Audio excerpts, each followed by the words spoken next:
ఖచ్చితంగా కటకటాల పాలు పడతారు ఎవరైనా సరే, అందులో మొహమాటం అయితే లేదు. ఈరోజు ఏదైతే అంటే అడిగితే కటకటాల పాలు చేస్తారా? ఏమి సార్ మీరు అడిగింది ఏంటి అడిగారు?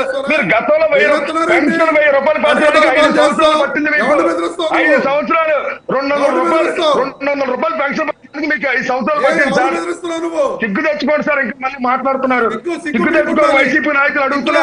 1000 రూపాయలు పెంచడానికి సిగ్గు తెచ్చుకోవాలి జగన్మోహన్ రెడ్డి. అంటే ప్రభుత్వం తప్పు చేస్తున్నారు, 5 ఏళ్ళు పట్టింది సార్ జగన్మోహన్ రెడ్డికి. జగన్మోహన్ రెడ్డికి 5 ఏళ్ళు పట్టింది. కుతంత్ర రాజకీయాలు, మర్డర్ రాజకీయాలు చేశాడు జగన్మోహన్ రెడ్డి. మెగా డిఎస్సీ ఇచ్చాం సార్, 16,000 మంది మెగా డిఎస్సీ ఇచ్చాం, 6,900 ఈరోజు కోట్ల రూపాయలు పెట్టుబడి తీసుకొచ్చాం.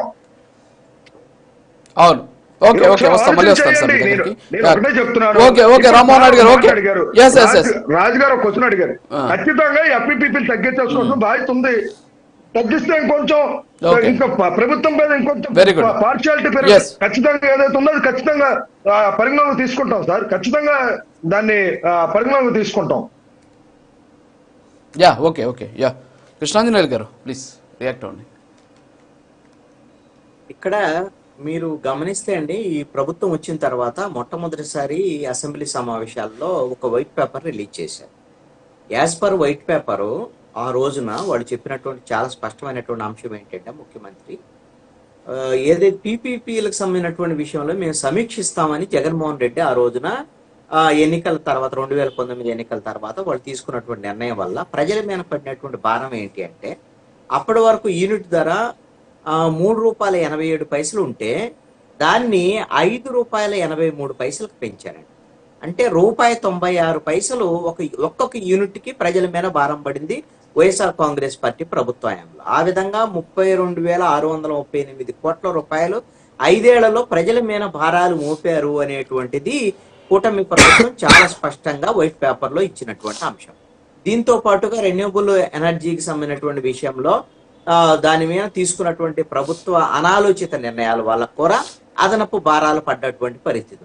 ఇవన్నిటికీ వైట్ పేపర్ రిలీజ్ చేసింది ప్రభుత్వము. దీని మీద జగన్మోహన్ రెడ్డి అసెంబ్లీకి వెళ్ళి ఎందుకు ఈ విధమైనటువంటి పీపీపీల విషయంలో మేము సమీక్షిస్తామని, ఎందుకు పెంచాల్సి వచ్చింది వైసీపీ అనేటువంటి విషయాన్ని అసెంబ్లీకి వెళ్ళి చెప్పాలి. అసెంబ్లీలో దానికి సంబంధించినటువంటి సమాధానం ఇవ్వాలి. ఇప్పటి వరకు ఆయన అసెంబ్లీకి పోలేదు, అసెంబ్లీకి వెళ్ళటం లేదు. ఇప్పుడు మళ్ళీ భవిష్యత్తులో పోతారో లేదో కూడా తెలియనటువంటి పరిస్థితి ఉంది.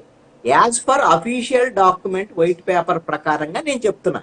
లేదు కాదు మా ప్రభుత్వంలో మేము 32,638 కోట్ల రూపాయలు పెంచలేదు అనేటువంటి దాని మీద, అంటే ఒక్కొక్క యూనిట్కి ₹1.96 చొప్పున ప్రజల మీద భారాలు పడ్డాయని అసెంబ్లీ అనేటువంటిది, మీరు అక్కడికైనా ఏవైనా సరే అబద్ధాలు చెప్పారు అనేటువంటి దాని మీద ఉంటే మీరు నేరుగా ఫైట్ చేయొచ్చు అసెంబ్లీలో.